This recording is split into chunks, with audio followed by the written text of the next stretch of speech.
I'm going to show you how to choose the right foundation.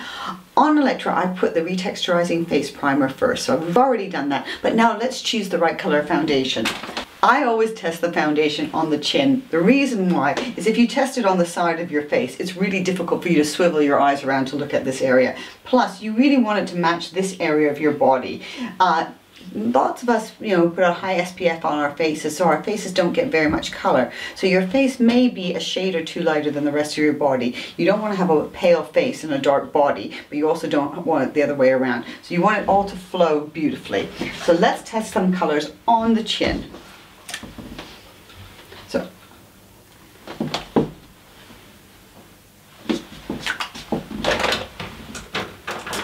I usually test 2 or 3 shades, because you never know what could happen. I find that some people can change a color either darker, others can change the color lighter. So if you don't know what color you're going to be, I would suggest to put it on, wait for about 5 or 6 minutes, to wait till it settles in, and then check. The color that you are might surprise you. So here I put on Cameo Glow, Porcelain, and Natural Glow. And I'm kind of veering towards the Cameo Glow, but I'm actually going to put one more on because it's going to be light. So I'm quite liking how the Cameo Glow here is going, but I'm going to try this one here. And I'm going to wait for a few seconds just to see how it reacts with her skin. I've put 4 shades on: Light, Cameo Glow, Porcelain, and Natural Glow. Now I know that this is the right color for Electra. This is Cameo Glow. But what is interesting, I know that Electra changes her foundations a shade darker than they appear. So this is the perfect one for her. I, on the other hand, change colors lighter. So funnily enough, I actually wear exactly the same shade, even though if you look at us, we are definitely not the same skin tone, are we? So that's not right. So if you're someone that thinks, you know what, I have a whole bunch of foundations sitting there, they're not any of them the right color, you may either have to go a shade lighter, depending if you turn them darker like Electra does, or a shade darker if you're someone like me who changes the colors to a lighter tone. So we both wear the same color, but we're definitely not the same skin tone. So now I'm going to show you how to apply it. I'm going to apply the foundation with a brush rather than my fingers, although fingers are good as well.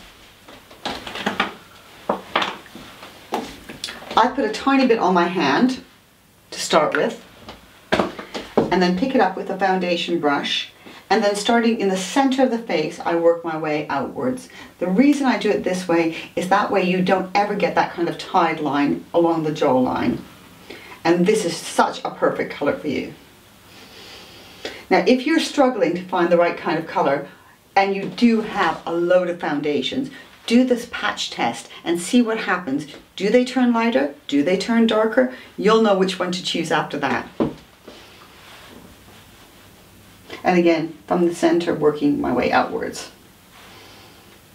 And I'm putting the foundation right underneath the eyes as well, because whoever says that you can't put them underneath the eyes is not telling you the truth. Foundation under the eyes is a great way of using a lot less concealer.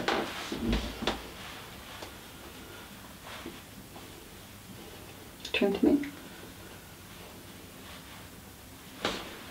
And there you go, a really even skin tone.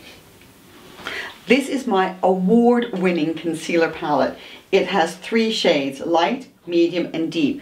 And what is fabulous about this is that you can mix the shades together to create whatever color you need for whatever season you're going to be seen in. Now Electra, I know you love this, so I'm going to put the light, medium, and the deep all together, and I'm going to pop them underneath your eyes. Now I'm popping it just gently with my fingertips. And then I'm going to twist you here. And this is great for covering up blemishes, dark circles, high coloring. And if you check out my video where you can see how high coloring I've got, this works like a miracle. It can be used on its own or over foundation, tinted moisturizer, tinted primer, whatever you feel you'd like to use.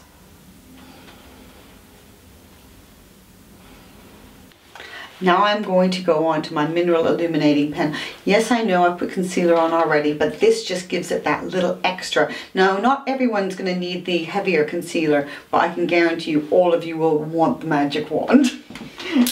Right, so I'm going to do this. And I am using the peach. And you can see the peach really looks quite obvious on Electra's face right now. But wait till I apply, sort of massage it in. It adds a fabulous brightness to underneath the eyes. And it disappears. And you see how beautifully that just brightens up underneath the eyes. It just gives it that extra luminosity, which is why it's a mineral illuminating pen. And I'm doing a really gentle dabbing motion rather than rubbing. If you rub underneath the eyes, all you're going to do is rub half of everything that you put on away, and it's going to look blotchy, but this way it looks fabulous. And to continue on with that complexion perfection, a little under eye and face brightener, just swept underneath the eyes, and as I mentioned once before, on the T-zone. And it looks marvelous. And now I'm finishing with just a swirl of invisible blotting powder just down the T-zone and on the apples here of the cheeks. And there you have it, complexion perfection.